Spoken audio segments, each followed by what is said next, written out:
ఆంధ్రప్రదేశ్లో మరో భయంకరమైన రోడ్డు ప్రమాదం చోటు చేసుకుంది. ప్రకాశం జిల్లాలో జరిగిన ఈ ఘటన దేశవ్యాప్తంగా షాక్ కు గురి చేస్తుంది. టిప్పర్ లారీని ఢీకొన్న ప్రైవేటు బస్సు మంటల్లో కాలిపోవడంతో 13 మంది దుర్మరణం చెందారు. మరికొంతమంది తీవ్రంగా గాయపడ్డారు. ఈ విషాద ఘటన మార్చి 26, 2026న శుక్రవారం ఉదయం సుమారు 5 గంటల 30 నిమిషాల నుంచి 6 గంటల మధ్య ప్రకాశం జిల్లా మార్కాపురం సమీపంలోని రాయవరం వద్ద జరిగింది. తెలంగాణ నుంచి నెల్లూరుకు వెళుతున్న ప్రైవేటు ట్రావెల్ బస్సు ఎదురుగా వస్తున్న టిప్పర్ లారీని ఢీకొట్టింది. ఢీకొన్న వెంటనే భారీ అగ్ని ప్రమాదం చోటు చేసుకుని బస్సు మొత్తం మంటల్లో కాలి బూడిదైంది. ఈ ప్రమాదంలో కనీసం 13 మంది ప్రయాణికులు సజీవ దహనమయ్యారు. మరో 20కి పైగా మంది తీవ్ర గాయాలతో ఆసుపత్రులకు తరలించారు. కొంతమంది పరిస్థితి విషమంగా ఉండడంతో మృతుల సంఖ్య ఇంకా పెరిగే అవకాశం ఉందని అధికారులు తెలిపారు. ప్రమాద తీవ్రత ఎక్కువగా ఉండడంతో బస్సులో ఉన్న కొంతమంది బయటకు రావడానికి కూడా అవకాశం లేకుండా మంటల్లో చిక్కుకున్నారు. ముఖ్యంగా వెనుక సీట్లలో ఉన్నవారు బయటపడలేకపోయారని ప్రాథమిక సమాచారం చెబుతోంది. ప్రమాద సమాచారం అంటుకున్న వెంటనే పోలీసులు, అగ్నిమాపక సిబ్బంది ఘటనా స్థలానికి చేరుకుని సహాయక చర్యలు చేపట్టారు.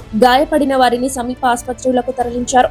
బాధిత కుటుంబాల కోసం ప్రత్యేక కంట్రోల్ రూమ్ కూడా ఏర్పాటు చేశారు. ఈ ప్రమాదానికి కొన్ని ముఖ్య కారణాలు ఉన్నట్లు భావిస్తున్నారు. టిప్పర్ లారీ అధిక వేగం, మలుపు వద్ద నియంత్రణ కోల్పోవడం, రోడ్డుపై భద్రతా ప్రమాణాల లోపం, డ్రైవర్ అలసట లేదా నిర్లక్ష్యం.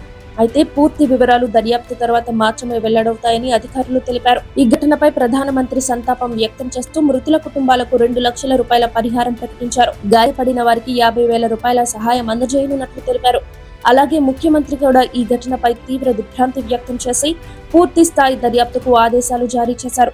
ఈ ఘటనలో మరోసారి రోడ్డు భద్రతపై ప్రశ్నలు తలెత్తుతున్నాయి. ముఖ్యంగా నైట్ ట్రావెల్ బస్సుల భద్రత, టిప్పర్ లారీల నియంత్రణ, హైవే పర్యవేక్షణ లోపాలు, ఇలాంటి ప్రమాదాలు తరచుగా జరుగుతున్న నేపథ్యంలో కఠిన చర్యలు అవసరమని నిపుణులు చెబుతున్నారు. ఒక చిన్న నిర్లక్ష్యం ఎంతటి పెద్ద విషాదానికి దారితీస్తుందో ఈ ఘటన మళ్లీ గుర్తు చేసింది. అమాయక ప్రాణాలు బలవుతున్న ఈ ప్రమాదాలు ఇక ఆగాలంటే డ్రైవర్లు, అధికారులు, ప్రయాణికులు అందరూ బాధ్యతగా వ్యవహరించాలి.